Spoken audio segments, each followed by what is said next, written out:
আলোচনা শোনার একটা আদব আছে।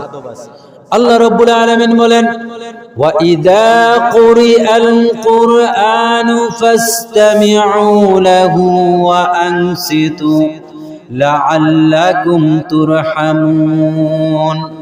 আল্লাহ রাব্বুল আলামিন বলেন, যখন তোমাদের সামনে কুরআনুল কারীমের আলোচনা করা হয়, কুরআনুল কারীমের তেলাওয়াত যখন তোমাদের সামনে করা হয়, তখন তোমাদের দায়িত্ব হলো তোমরা মনোযোগ সহকারে আমল করার নিয়তে কুরআনুল কারীমের তেলাওয়াত গুলো তোমরা শুনবে।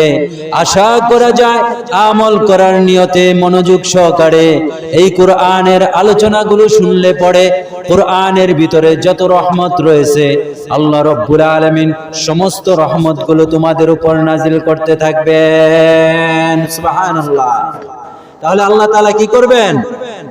কুরআনুল কারীমের ভিতরে যত রহমত রয়েছে সমস্ত রহমতগুলো আল্লাহ রাব্বুল আলামিন আমাদের উপর নাজিল করতে থাকবেন, ঠিক কি না?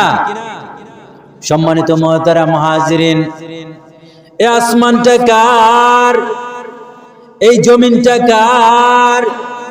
আল্লাহ তাআলার জমিন, আল্লাহ তাআলার আসমান।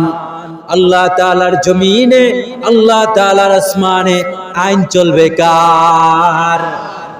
আল্লাহ তাআলার জমিনে আল্লাহ তাআলার আইন চলবে, আল্লাহ তাআলার কোরআনের বিধান চলবে।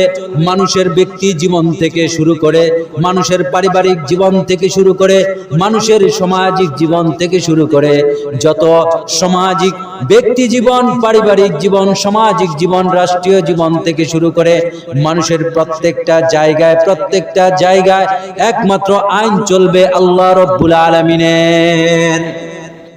আল্লাহ তাআলার জমিনে, আল্লাহ তাআলার আসমানে আল্লাহ তাআলার কোরআনের আইন চলবে। আল্লাহ তাআলার কোরআনের আইন প্রতিষ্ঠিত করবার জন্য, আল্লাহ তাআলার জমিনে আল্লাহ তাআলার আইন প্রতিষ্ঠিত করবার জন্য যদি আমার সময় দেওয়া লাগে, আমার রক্ত দেওয়া লাগে, আমার জান এবং মাল দেওয়া লাগে, আল্লাহ রাব্বুল আলামিন যেই জান আর যেই মাল আমাকে আল্লাহ তাআলার ইচ্ছায় আমাকে দান করেছেন, ওই জান এবং ওই মাল যদি আল্লাহ তাআলার রাস্তায় ব্যয় করা লাগে, তবে আল্লাহ তাআলার রাস্তায় আল্লাহ তাআলার জান এবং মালকে আমরা উৎসর্গ করে দেব, তবে আল্লাহ তাআলার জমিনে আল্লাহ তাআলার দ্বীন প্রতিষ্ঠিত করব, ঠিক কিনা?